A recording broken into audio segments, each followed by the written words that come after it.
This screencast will show you how to get around your Blackboard site for Online Learning Certification Part 2. Of course, when you enter the course, you're going to land on this welcome page.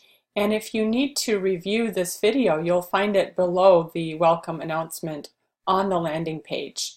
To get started, each time you enter this course, you will just go over here and go to your learning modules.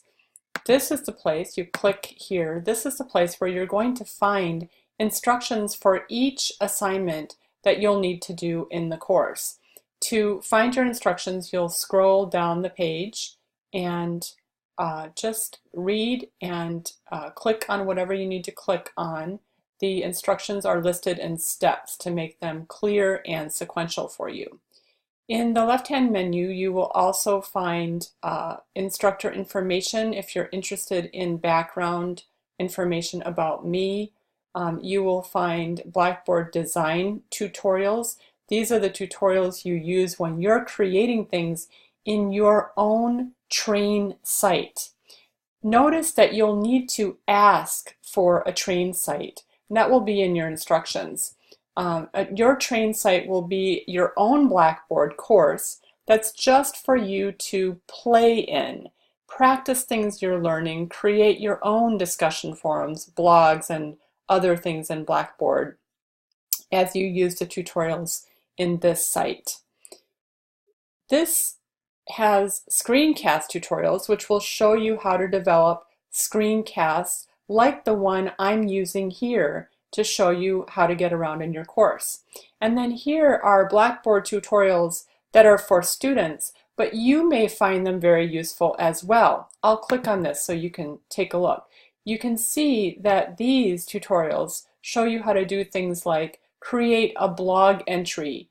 So after a blog is created, a student could use these instructions, and you're welcome to share these links with your students, to understand how to create a blog entry in your course.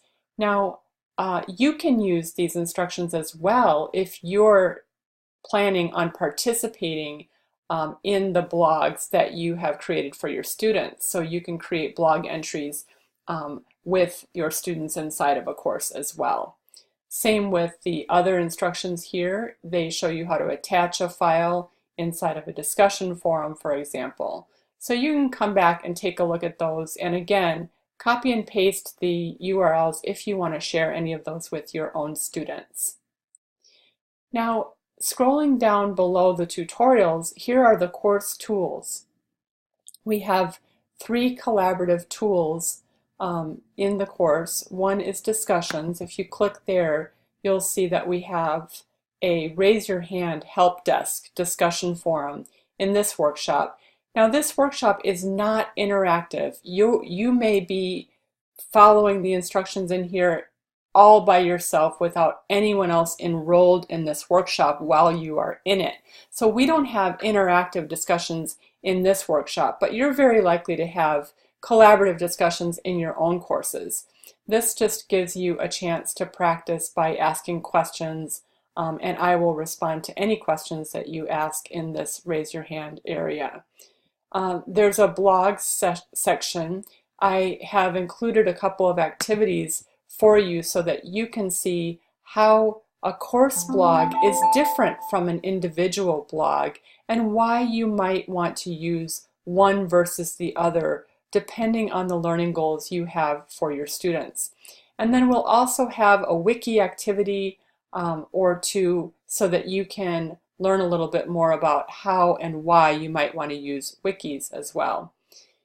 Here is where you can see any feedback that I provide for you on the work that you've submitted.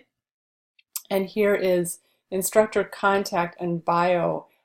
Now, here you'll actually find your program director's information for this course. That would be Gerardo Mancia.